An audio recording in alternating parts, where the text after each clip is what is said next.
Elaine here with WTI.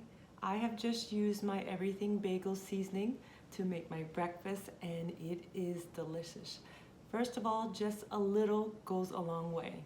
I chose to put it in my omelet and you could see the omelet being cooked right here, and I also chose to put a little bit on my naan bread because a little bit goes a long way.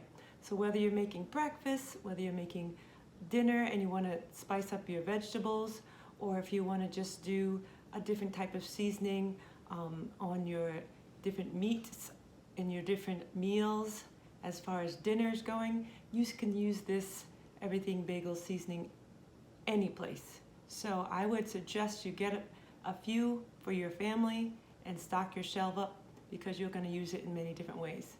But that's just my point of view.